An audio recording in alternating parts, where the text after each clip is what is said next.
Hello students. आज हम लोग पढ़ेंगे risk factor for developing illness unit 1। Risk factors for developing illness मतलब कौन कौन से रिस्क फैक्टर है जिसके वजह से क्या होता है, इलनेस डेवलप होता है। ठीक, तो पहला देखेंगे हम लोग इसका definition. Risk is the potential of losing something of value such as physical health. ठीक, रिस्क क्या होता है? रिस्क मीन्स एग्जाम्पल चांसेस होता है। ठीक है, तो रिस्क क्या है? एक पोटेंशियल है, ठीक है, of losing something of value.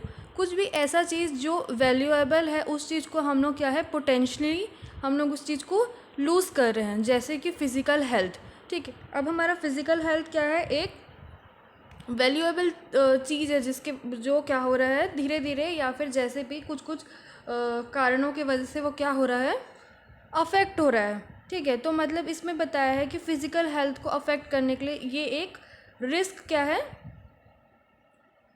Potential है। ठीक है, जिसमें क्या होता है, लूजिंग समथिंग ऑफ वैल्यूएबल है। फिर सेकंड है risk factor. Risk factor is variable associated with the development of disease.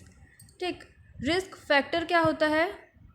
ये एक टाइप का वेरिएबल है, ठीक, जो क्या होता है, एसोसिएटेड होता है डेवलपमेंट ऑफ डिसीज़ से। ठीक है, रिस्क फैक्टर क्या है? एक वेरिएबल है जो कहाँ से एसोसिएट होता है, डेवलपमेंट ऑफ डिसीज़। जब डिसीज़ का डेवलपमेंट होता है तब ये क्या होता है, एसोसिएट होता है। A risk factor is any situation or habit that affects social and environmental, physiological और साइकोलॉजिकल कंडीशन। जो रिस्क फैक्टर है वो क्या है? ये एक ऐसा सिचुएशन है या फिर रिस्क फैक्टर क्या है? कोई भी सिचुएशन हो सकता है या फिर हैबिट हो सकता है। ठीक है, हमारा हैबिट हो सकता है जो क्या करता है, सोशल चीज़ों का अफेक्ट करता है, जैसे कि हमारा इन्वायरमेंटल हो गया, फिजियोलॉजिकल और साइकोलॉजिकल कंडीशन हो गया। ठीक है, और ये रिस्क फैक्टर से क्या होता है, हमारा कोई भी सिचुएशन हो हमारा, ठीक है, उसको वो क्या करता है, जैसे कि अगर हम लोग किसी सिचुएशन में, एग्जांपल फॉर, अगर हम लोग किसी इन्वायरमेंटल कंडीशन में है, इन्वायरमेंटल कंडीशन की वजह से हमको क्या हो रहा है, रिस्क फैक्टर या फिर रिस्क है कि हमारा क्या है, फिज़िकल हेल्थ डाउन हो सके।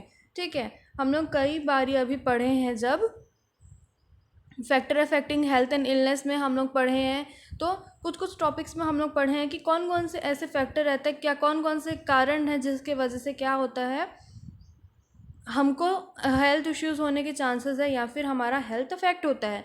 उसमें से ही ये भी एक है कि इन्वायरमेंटल फैक्टर या फिर फिजियोलॉजिकल साइकोलॉजिकल कंडीशन है जिसकी वजह से क्या होता है, ये हमारा एक ग्रुप जो है वो क्या होता है, रिस्क में चले जाता है। ठीक है, चांसेस होते हैं डिसीज़ को या फिर इलनेस को डेवलप करने के। फिर risk factor increase the chances that individual will experience a particular disease और डिसफंक्शन। रिस्क फैक्टर क्या करता है, वो इंक्रीज़ करता है चांसेस को, जिससे कि इंडिविजुअल क्या है, इंडिविजुअल क्या करता है, एक्सपीरियंस करता है। ठीक है, किसी भी पर्टिकुलर डिसीज़ को या फिर डिसफंक्शन को। अब अगर हम लोग को एग्ज़ाम्पल बता रही हूँ कि अगर हम लोगों को क्या है, कोई भी एक डिसीज़ हो गया। ठीक है, अब हम लोग को अगर एग्ज़ाम्पल कफ एंड कोल्ड है, ब्रोंकाइटिस हो रहा है, तो उसमें क्या होगा, क्या इंडिविजुअल जो रहेगा वो क्या एक्सपीरियंस करेगा कि उसको कोई भी एक पर्टिकुलर डिसीज़ है। ठीक है, उसको ब्रीदिंग डिफ़िकल्टी होगी, उसको कफिंग होगा, तो वो क्या करेगा, एक टाइप का डिसफंक्शन को भी शो करेगा, क्योंकि आपका जो रेस्पिरेशन है वो प्रॉपर फंक्शन नहीं कर पा रहा है। तो जो रिस्क फैक्टर रहता है वो क्या करता है, इंक्रीज़ कर देता है चांसेस को, जिससे इंडिविजुअल क्या करता है, एक्सपीरियंस करता है किसी भी पर्टिकुलर डिसीज़ के बारे में या फिर कोई भी बॉडी पार्ट के या फिर ऑर्गन के डिसफंक्शन के बारे में। ठीक है, this term is related to age and factors because risk factor are significantly associated with the development of a disease, specially non communicable disease like coronary artery disease, cancer, obesity और diabetes. ठीक है, ये जो term है वो क्या रहता है, रिलेटेड रहता है रिलेटेड रहता है किससे, एजेंट फैक्टर से, ठीक है। रिस्क फैक्टर जो रहता है वो रिलेटेड रहता है एजेंट फैक्टर से, ठीक है, क्योंकि जो रिस्क फैक्टर है वो क्या रहता है, significantly associated with the development of disease. जो रिस्क फैक्टर है वो क्या रहता है, सिग्निफिकेंटली क्या रहता है, एसोसिएट रहता है किससे, डेवलपमेंट ऑफ डिसीज़ से। स्पेशली ये क्या रहता है, नॉन कम्युनिकेबल डिसीज़ से रहता है, ठीक है, रिस्क फैक्टर। अब नॉन कम्युनिकेबल डिसीज़ क्या होता है, जो one person to another person ये क्या है, ट्रांसफ़र नहीं हो सकता, इसको हम लोग बोलते हैं नॉन कम्युनिकेबल डिसीज़। और जो कम्युनिकेबल डिसीज़ रहता है वो क्या रहता है, पर्सन टू पर्सन कॉन्टैक्ट होने के वजह से वो क्या होता है, डिसीज़ होता है, उसको हम लोग बोलते हैं कम्युनिकेबल डिसीज़। तो ये स्पेशली नॉन कम्युनिकेबल डिसीजेस में पाया जाता है, जैसे कि coronary artery disease, cancer, obesity और डायबिटीज़, ठीक है।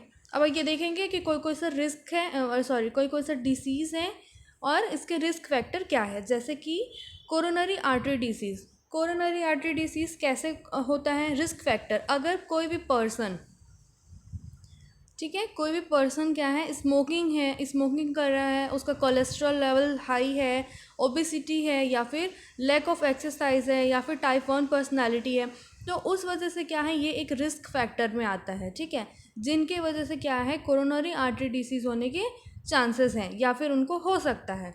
सेकंड देखते हैं लंग कैंसर।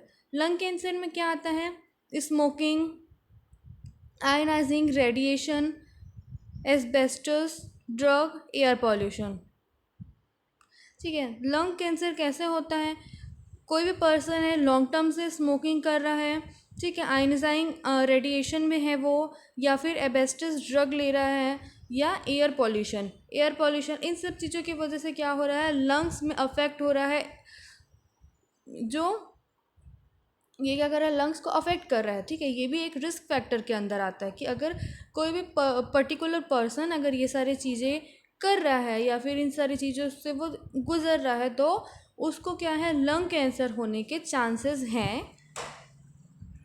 फिर क्या आता है, स्ट्रोक। स्ट्रोक में क्या है, high blood pressure, elevated cholesterol level और स्मोकिंग। स्ट्रोक में हम लोग क्या देखते हैं कि किसी भी पर्सन का अगर हाई ब्लड प्रेशर है, ठीक है, हाई ब्लड प्रेशर है, या फिर कोलेस्ट्रॉल लेवल उसका हाई है, बढ़ा हुआ है, या फिर वो स्मोकिंग करता है, तो क्या होता है, स्ट्रोक होने के चांसेस रहता है, ठीक है। फिर आता है वेक्यूलर एक्सीडेंट। वेक्यूलर एक्सीडेंट में क्या आता है, अल्कोहल हो गया, non use of seat belt, excessive speed, roadway designs, ठीक है। अब व्हीकल्स एक्सीडेंट में क्या आएगा, जैसे कि क्या की वजह से हो सकता है, अब ये इसका रिस्क फैक्टर, कई लोग होते हैं अल्कोहल पी के ड्राइव करते हैं, उसके वजह से होता है। क्या होता है, non use of seat belt, फिर एक्सेसिव स्पीड, बहुत ज़्यादा स्पीड की वजह से होता है, या फिर रोड के कारण भी होता है। कभी कभी हमको रोड ऐसा होता है कि हमको समझ में नहीं आता कि स्पीड क्या है, कहाँ क्या है, तो उस वजह से भी क्या होता है, ये एक रिस्क फैक्टर है, ठीक है। फिर है last diabetes.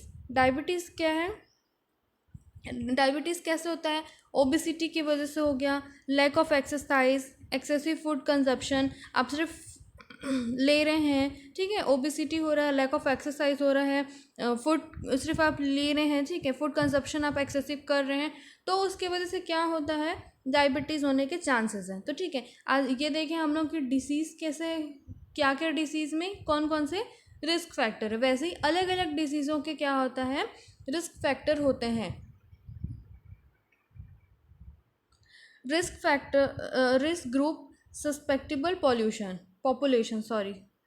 These are groups of individuals who are exposed to or associated with the risk factor, and therefore they are at high risk of morbidity and mortality, either because of the constitution of or of the environmental, physical, biological और socio-culturally, ठीक है। इसमें हम लोग क्या देखते हैं, risk group क्या रहता है, ये एक ऐसे ग्रुप रहते हैं इंडिविजुअल के जो क्या रहते हैं, या तो डायरेक्ट वो एक्सपोज हो रहे हैं, या तो फिर वो रिस्क फैक्टर के साथ उनका रिलेशन है, या फिर वो एसोसिएट करते हैं, ठीक है।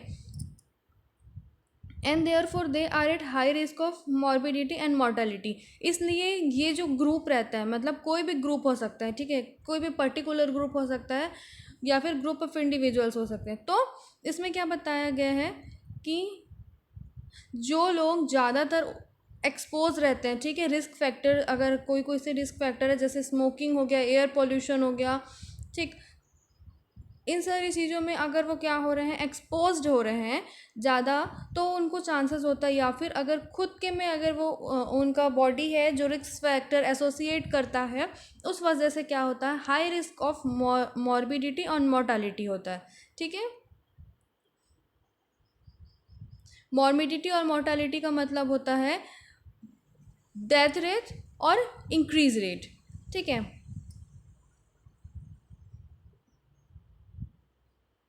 तो ये क्या करता है, ज़्यादा चांसेस रहते हैं मॉर्बिडिटी और मोर्टालिटी के, मतलब डेथ रेट के और डिसीज रेट के।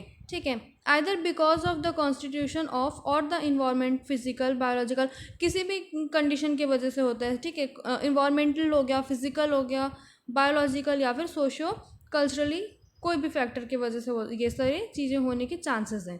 ठीक, these are the people who require identification and healthcare service most.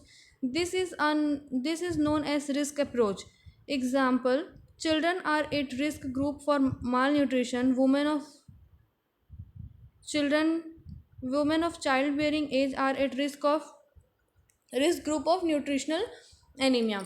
ठीक है, तो ये जो ग्रुप रहता है, ठीक है, कोई भी पीपल्स रहते हैं, वो लोगों को कैसे हम लोग रिक्वायर करते हैं, उनको ज़रूरत रहती है आइडेंटिफिकेशन की या फिर हेल्थ केयर सर्विस की। ठीक है, जो ऐसे टाइप के पीपल रहते हैं जो इस एज ग्रुप में आते हैं, रिस्क ग्रुप में आते हैं, या फिर रिस्क फैक्टर के चांसेस में ज़्यादा आते हैं, ऐसे पर्सन को क्या रहता है, उनको ज़रूरत रहती कि उनको आइडेंटिफिकेशन कर सके कि मतलब उनको क्या हेल्थ प्रॉब्लम है या फिर क्या हेल्थ इशू है, ताकि और उनको हेल्थ केयर सर्विसेज की ज़रूरत भी ज़्यादा होती है। ठीक है, this is known as risk approach.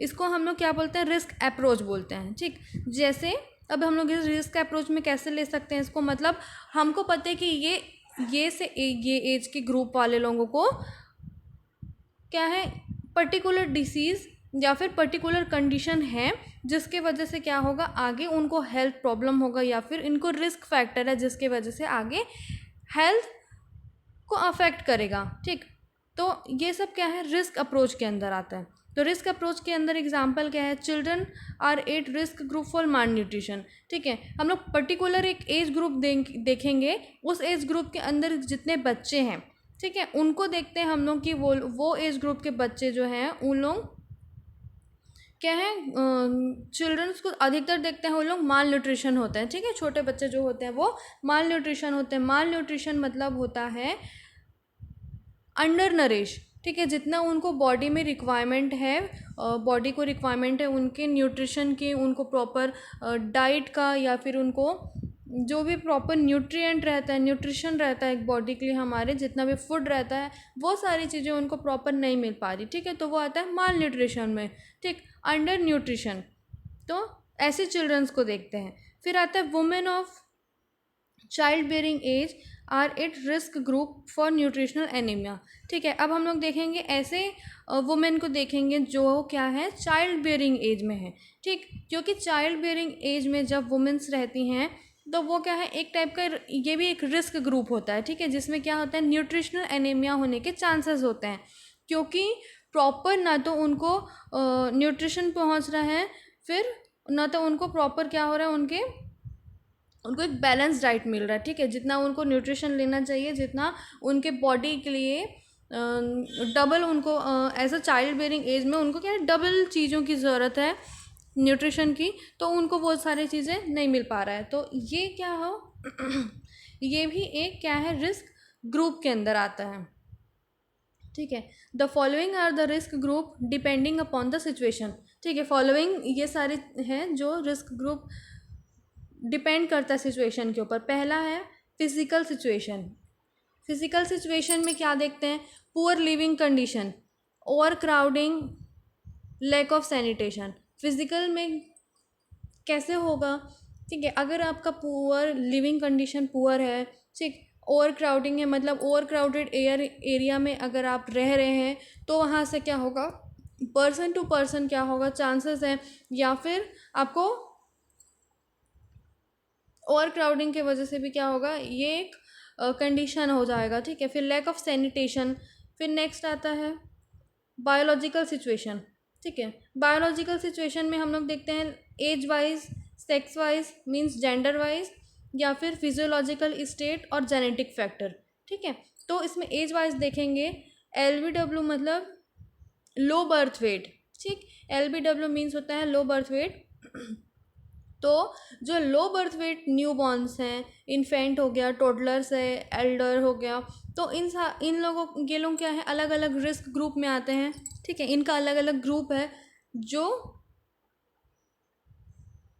हाँ, जो क्या है, अलग अलग सिचुएशन के हिसाब से बना हुआ है, अलग अलग एज ग्रुप में, तो वो क्या करता है, उनके हेल्थ को अफेक्ट करता है। फिर ठीक है, sex wise mean gender wise, female इन रिप्रोडक्टिव एज, रिप्रोडक्टिव एज में भी क्या होता है, ज़्यादा चांसेस होते हैं, रिस्क फैक्टर होते हैं। ठीक है। फिर physiological state, pregnancy and mall nutrition.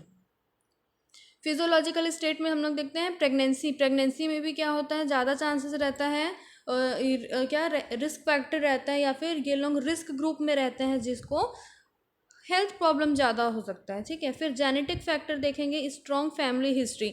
अगर आपके प्रीवियस फैमिली हिस्ट्री में हम लोग देखते हैं कि कोई सा ऐसा कंडीशन है, तो अगर किसी को हम लोग देखते हैं कोई हार्ट प्रॉब्लम है, ठीक, या फिर अगर हम लोग देखते हैं कि उनको कोई हार्मोनल है इम्बैलेंस है, तो ये सारी चीज़ें क्या होता है, जेनेटिकली वो पास होते जाता है। ठीक है। फिर थर्ड है socio cultural situation. Socio cultural situation में socio economic class, lifestyle, habit, belief, custom, traditional, ये भी क्या है, ये एक टाइप का रिस्क ग्रुप है, या फिर ये क्या है, एक टाइप का रिस्क फैक्टर है जिसकी वजह से हेल्थ अफेक्ट होता है। ठीक है। तो आज हम लोग देखे हैं रिस्क फैक्टर के बारे में कि रिस्क फैक्टर क्या होता है, कौन कौन से फैक्टर हैं जिसकी वजह से इलनेस डेवलप करता है। ठीक है। Thank you.